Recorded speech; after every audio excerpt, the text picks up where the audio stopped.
How's it going, guys, and welcome back to the channel. So I just got done doing the full review on this 2021 Chevy Traverse LT, and I have to say, like, it's not the most breathtaking thing out there, but it gets the job done. Like, looking at some of the specs pretty much across the board, I felt like I repeated myself so many times in that video, just saying industry standard, excuse me. But it's true. Everything that this SUV kind of offers is essentially what you'd expect across the board from a new SUV in 2021. Now, yes, I know it's been some time since 2021, but still, like, the infotainment system has pretty much everything that you would want on there. It has Apple CarPlay. You can connect your phone to it. It does have like a Wi-Fi hotspot, among, other features. And then also it has, your OnStar Connect and navigation and everything too. So there's plenty of different things that, you might be looking for in this, and it could be comparable to some of the features that you see in like brand new SUVs. But again, like the power number, it's right around like 300 horsepower, a little under 300 foot-pounds of torque. Very, very standard, what you'd expect a commuting SUV to be. But yeah, I kind of said all that stuff in the review, and typically in like the POV driving videos, I try to just tell you about the overall experience of driving this. And I do have to say, it's fine. Like, it's absolutely fine. It's not like it's bad, it's not like it's great, but it's just very, predictable, mellow out.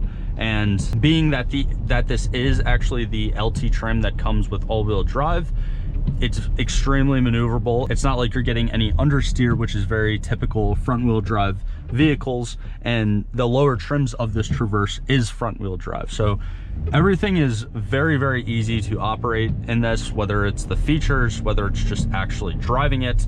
One thing that I did point out during the review that I found to be a little bit weird, underneath the steering wheel, basically where my two fingers are right here on both sides, there's like little baby kind of paddle shifters, I guess I would call them, but they're not actually the shifters.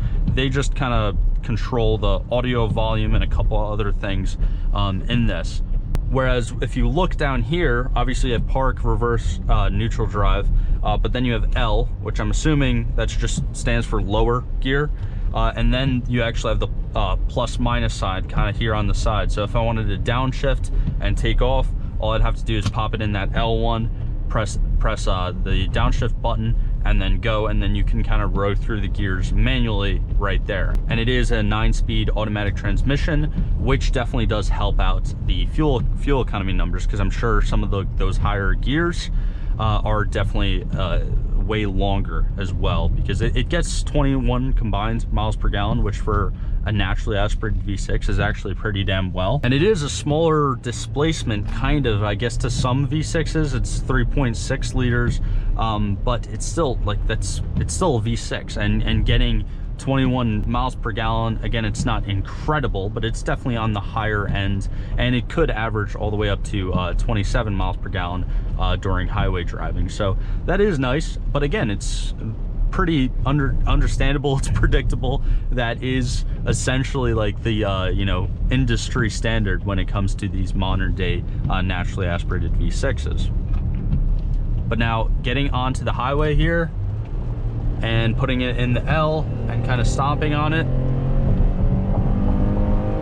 it does take quite some time to shift up.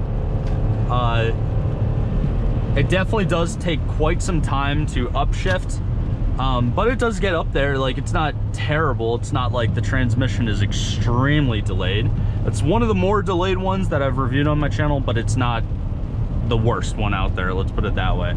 And again, with it being 300 horsepower, which tends to be the industry standard, here I go repeating myself again, but yeah, that's pretty much the standard, like, across the board for either commuting cars or commuting SUVs. It's still, like, it's not bad. It could be enjoyable as well. Now, moving on to just the overall driving experience and kind of personal preference, being in this interior, I love the touchscreen up front.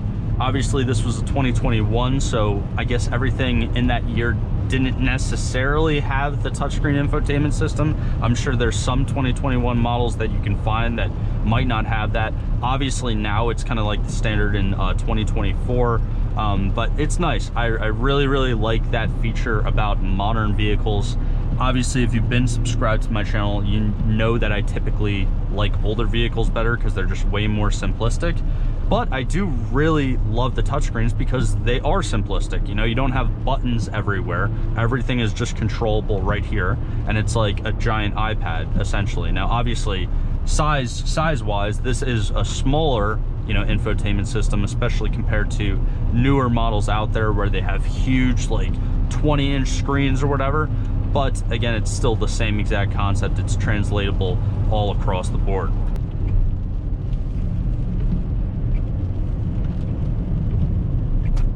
Now going through some of the turns there, just getting off that highway, again, it feels very stable, very predictable.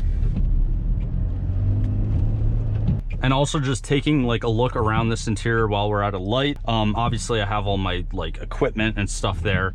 But the seats, they're fine, they're comfortable. They do have a bunch of different adjustments on the side. You have lumbar support, all the things that you would think of in a modern SUV. I really like the door card design and how it ties into kind of like the side front AC vents right here. And it's very Chevy-esque. I feel like Chevy uses these interior door handles on like pretty much all of their damn models, except for maybe like the trucks and stuff.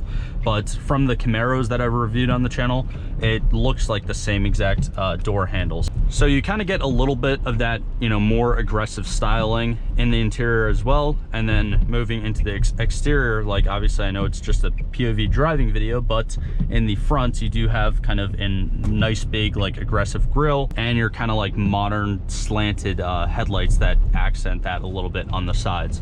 But anyways, that's pretty much just gonna be it for today's video.